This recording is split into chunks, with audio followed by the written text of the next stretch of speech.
ইউনূসের অন্তর্বর্তী সরকারের এই 7 সপ্তাহে কমপক্ষে 14টি লঙ্কাকাণ্ড ঘটেছে সরকারের অন্দরমহলে কমিটি গঠন আর নিয়োগ নিয়ে।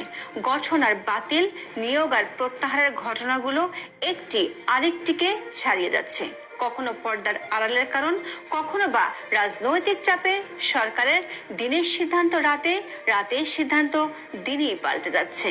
এক কথায় বলা যায়, কমিটি খেলা আর নিয়োগ নিয়ে দৃশ্য ও অদৃশ্যমান চাপে বেকায়দায় ডক্টর ইউনূসের অন্তর্বর্তী সরকারের উপদেষ্টা থেকে শুরু করে নিজেদের পছন্দের অনেক লোককে সরিয়ে দিতে হচ্ছে রাতারাতি। চলুন যাওয়া যাক বিশ্লেষণে। নেটিজেন পাড়ায় এখন আলোচনা সমালোচনার ঝড় বইছে পাঠ্যপুস্তক সংশোধনের জন্য গঠিত সমন্বয় কমিটি বাতিলের খবর নিয়ে। কমিটি গঠন কিংবা নিয়োগ নিয়ে সরকারের লেজে গোবরে কাণ্ড ঘটানো শুরুটা হয়েছিল ডক্টর ইউনূসের সরকারের দায়িত্ব নেয়ার 5 দিনের মাথায়। 13 আগস্ট পুঁজিবাজার নিয়ন্ত্রক সংস্থা বিএসইসির চেয়ারম্যান হিসেবে সরকার নিয়োগ দিয়েছিল এম মাসরুর রিয়াজকে। বিএসইসিতে যোগ দেওয়ার জন্য তিনি পলিসি এক্সচেঞ্জ ছাড়ার প্রস্তুতিও নিয়েছিলেন, কিন্তু জনাব রিয়াজের সাথে সালমান এফ রহমানের সখ্যতা নিয়ে প্রশ্ন ওঠে নেট দুনিয়ায়। ভাইরাল হয় দুইজনের ছবি। নিজ থেকে যোগ না দেওয়ার চিঠি দিয়ে সরকারকে বাঁচিয়ে দেন তিনি। একইভাবে নিয়োগ পেয়েও ঢাকা স্টক এক্সচেঞ্জের স্বতন্ত্র পরিচালকের দায়িত্ব নিতে অপারগতা জানান ডিএসসির সাবেক ব্যবস্থাপনা পরিচালক KAM মাজিদুর রহমান। আর্থিক খাত থেকে চলুন চোখ দেই স্বাস্থ্য খাতে। দেশের স্বাস্থ্য ব্যবস্থা সংস্কারের জন্য সরকার গত 3 সেপ্টেম্বর বিশেষজ্ঞদের সমন্বয়ে একটি প্যানেল গঠন করে। 11 সদস্যের এই প্যানেলের সভাপতি করা হয়েছিল স্বাস্থ্য অধিদপ্তরের সাবেক মহাপরিচালক অধ্যাপক MF ফায়েজকে। 13 সেপ্টেম্বর নিজে স্বাস্থ্য সচিব বরাবর পদত্যাগপত্র পাঠিয়ে দেন তিনি। এবার কারণটা দৃশ্যমান। বিএনপি সমর্থিত চিকিৎসকদের সংগঠন ডক্টরস অ্যাসোসিয়েশন অব বাংলাদেশ বা ড্যাবের আপত্তি দিতে কাজই শুরু করতে পারেনি তিনি। অবশ্য এর অনেক আগেই স্বাস্থ্য খাতের দশা বেহাল হওয়া শুরু করেছিল। গত 18 আগস্ট ঢাকা মেডিকেল কলেজের মেডিসিন বিভাগের অধ্যাপক ডক্টর আমিনকে স্বাস্থ্য অধিদপ্তরের মহাপরিচালক হিসেবে নিয়োগ দেওয়া হয়। স্বাস্থ্য অধিদপ্তরে ঢুকতেই পারেননি তিনি। ডক্টর আমিনের বিরুদ্ধে বিএনপির প্রতি পক্ষপাতিত্বের অভিযোগ তোলেন বিক্ষোভকারীরা। অবস্থা বেগতিক দেখে 12 সেপ্টেম্বর সরকার তাকে সরিয়ে দেয়। স্বাস্থ্য থেকে চলুন খেলার জগতে।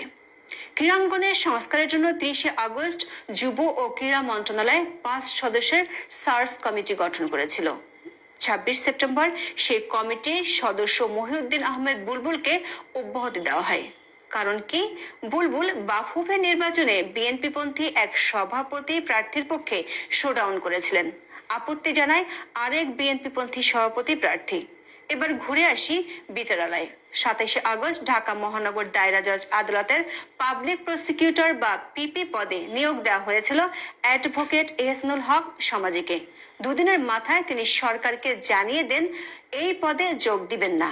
একই ধরনের ঘটনা ঘটেছে আন্তর্জাতিক অপরাধ ট্রাইব্যুনাল বা আইসিটির ক্ষেত্রেও। 7 সেপ্টেম্বর আইসিটি পুনর্গঠন করা হয়েছিল। সেখানে অতিরিক্ত অ্যাটর্নি জেনারেল পদমর্যাদায় মিজানুল ইসলামকে নিয়োগ দেওয়া হয়, কিন্তু তিনি জানিয়ে দিলেন যোগ দেবেন না ট্রাইব্যুনালে। রাজনৈতিক দ্বন্দ্বে বিচার কাজের শুরুতেই চাপের মুখে পড়ল সরকার। বিনোদন জগৎও রেহাই পাচ্ছে না। জাতীয় চলচ্চিত্র পুরস্কার 2023 জুরি বোর্ড পুনর্গঠন করেছিল সরকার। 13 সদস্যের নাম ঘোষণা করা হয়। 10 দিনের পর বোর্ড থেকে নিজেকে সরিয়ে নিলেন বেদের মেয়ে জ্যোৎস্না খ্যাত নায়ক ইলিয়াস কাঞ্চন। পুরস্কার প্রাপ্ত অভিনেত্রী শবনমকে চলচ্চিত্র সার্টিফিকেশন বোর্ডের সদস্য হওয়ার প্রস্তাব দেওয়া হয়েছিল। 2 দিন সময় নিয়ে সরকারকে স্রেফ না বলে দিয়েছেন। সরকারের নিয়োগ নিয়ে সবচেয়ে বাজে পরিস্থিতি তৈরি হয়েছিল ডিসি বা জেলা প্রশাসকের নিয়োগের প্রজ্ঞাপনকে ঘিরে। 59 জেলায় নতুন ডিসি নিয়োগের পর একদল কর্মকর্তা জনপ্রশাসন মন্ত্রণালয়ে গিয়ে হাতাহাতি পর্যন্ত করেছিলেন। তাতে সরকারের 8 জেলায় ডিসি নিয়োগের আদেশ বাতিল করা হয়। বলা হয় জনপ্রশাসন মন্ত্রণালয়ের বারান্দা দিয়ে হাঁটলেও প্রশাসন ক্যাডার অফিসাররা হিসেব করে কদম ফেলেন যেন কোনো ভুল না হয়। সেখানে হাতাহাতি আর ধাক্কাধাক্কি করলেও সরকার নীরব দর্শকের ভূমিকা পালন করেছে। শিক্ষা প্রতিষ্ঠানে নিয়োগ দিয়েও প্রজ্ঞাপন জারি করতে না পারার ঘটনা আছে।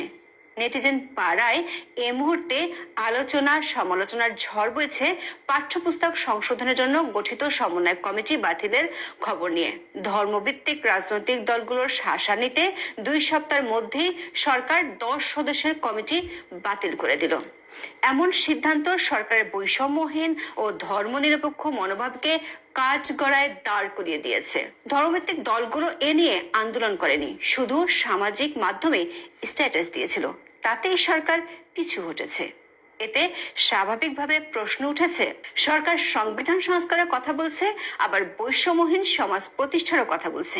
বৈষম্যহীন সমাজ প্রতিষ্ঠার জন্য ধর্মনিরপেক্ষ রাষ্ট্র প্রতিষ্ঠার বিধান সংবিধানে আনতে গেলে সরকারকে ধর্মভিত্তিক দলগুলোকে কিভাবে মোকাবেলা করবে?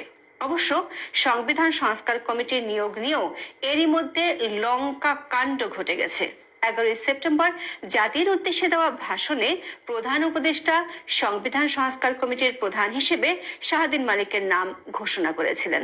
কমিটি কাজ শুরু করার আগেই ছাঁটাই করে ডক্টর আলী রিয়াজকে দায়িত্ব দেওয়া হয়েছে।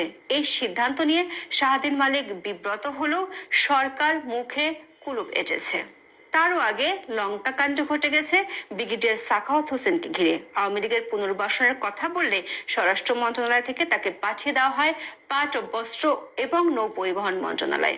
এটা পুরাতন খবর। নতুন খবর হলো জাতীয় অর্থনৈতিক পরিষদের নির্বাহী কমিটি বা একনেক সহ 4টি গুরুত্বপূর্ণ কমিটি গঠন করেছে সরকার। এর একটিতেও জায়গা হয়নি ব্রিগেডিয়ার জেনারেল এম সাখাওয়াত হোসেনের। 21 আগস্ট গঠন করা ওই 4টি কমিটির মধ্যে 3টিতে স্থান পেয়েছেন উপদেষ্টা পরিষদের 2 সর্বকনিষ্ঠ সদস্য। নিরাপত্তা বিশ্লেষক হওয়া সত্ত্বেও আইন শৃঙ্খলা সংক্রান্ত উপদেষ্টা কমিটিতে বিবেচনা করাই হয়নি সাবেক এই স্বরাষ্ট্র উপদেষ্টাকে। শেষ করার আগে তথ্য মন্ত্রণালয়ের একটি সার্চ কমিটি গঠনের কথা বলি, যেটি নেট পাড়ায় বিস্ময়ের জন্ম দেয়। 22 সেপ্টেম্বর তথ্য ও সম্প্রচার মন্ত্রণালয়ের 5 সদস্যের এই কমিটি গঠন করেছিল, যার কাজ হবে যোগ্য লোকদের খুঁজে বের করা। এই কমিটির সদস্যদের পরিচিতি, বয়স ও কাজের অভিজ্ঞতা এতই কম যে তাদের করণীয় কাজগুলোর ধরন দেখে পুরো মন্ত্রণালয়ের ভূমিকা নিয়ে সামাজিক মাধ্যমে সমালোচনা হয়। প্রশাসন, আর্থিক খাত, বিচার বিভাগ, শিক্ষা প্রতিষ্ঠান সহ প্রায় সব জায়গায় সরকার ও সরকারের সংশ্লিষ্ট বিভাগগুলো পছন্দের ব্যক্তিকে নিয়োগ দিচ্ছেন। নিয়োগের পর সামাজিক মাধ্যমে আলোচনা সমালোচনার ঝড় উঠলে কোনো কারণ ছাড়াই সরিয়ে দেওয়া হচ্ছে। কখনো কারণগুলো দৃশ্যমান হলেও বেশিরভাগ ক্ষেত্রে এসব ঘটনার পেছনে মাস্টার মাইন্ডরা অচেনাই থেকে যাচ্ছে। এভাবে চাপের মুখে ভেঙে পড়লে প্রশাসন কিভাবে চলবে তা প্রশ্ন সাপেক্ষ। এমন হলে যোগ্য লোকেরা দায়িত্বে আসতেই চাইবে না। আজ এ পর্যন্ত। সবাই ভালো থাকুন, সুস্থ থাকুন। দেখা হবে আগামী পর্বে। News analysis